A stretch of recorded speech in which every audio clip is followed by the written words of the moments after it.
and Nanny Catherine watched over her shoulder. No rush at all, thought Cassius, as his eyes drifted toward the work sheds behind the big house. The smokehouse was there, and the sheds for carpentry, blacksmithing, and shoemaking. Then the barns, and beyond them, the shed for curing tobacco, the old woman still running, and Cassius's eyes slid to the low rise beyond which, out of sight, stood the overseer's house, and past that, the quarters.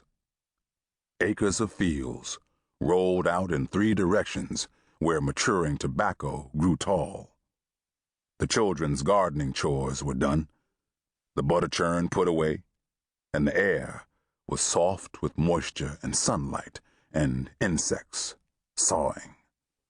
Plenty of time on most days, but not today, as Ma'am Rosie was quick but not quick enough, and Andrew swung.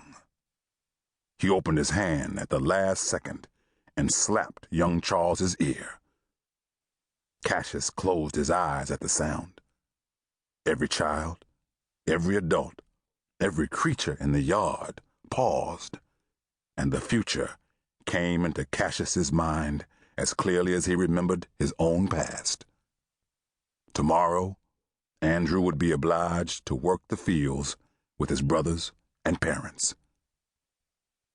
He would learn about it that night in the quarters, and his heart would be glad, because with the news would arrive his first pair of trousers and his first hat and something that passed for shoes. His parents would see his gladness, and their eyes would meet in resignation. Their son, their little one, the baby, already going to the fields 2 years early. In the morning before sunup, Mr. Nettle would ring the bell, rousing Andrew from his place on the pallet between mother and father. Torn from sleep with trembling stomach, expected to consume a full meal by candlelight with the sun barely a rumor. He would never again sleep between them. He would eat little and regret it later. Walking in the dark to the fields, his new shoes would pinch and the lower legs of his trousers would cling, wet with dew and cold against his shins. They would assign him a row to pick hornworms off tobacco leaves, the hands working quickly, to save the crop.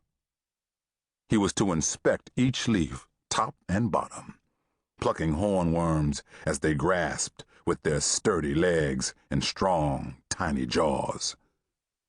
The sun would step into the sky and dry his trousers, and the heat would gradually increase, unnoticed until he moved, when he would discover his body reluctant, leaden.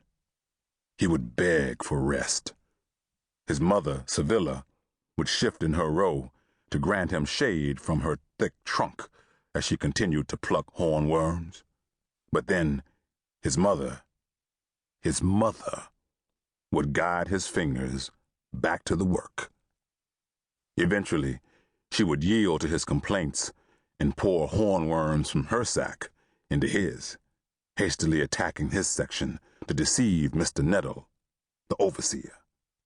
But Big Gus, the driver, would know, and when he came by, she would be forced back to her row. They would not beat him, though, not on his first day. In time, when exhaustion, blisters, soreness, and sweat became routine, he would think back and remember that slap. Andrew would never return to play with the other children. Ma'am Rosie cuffed Andrew on his ear, a loud and obvious blow that she hoped would satisfy the planter's grandson. Her gnarled fingers squeezed the back of Andrew's smooth, dry neck and steered him aside.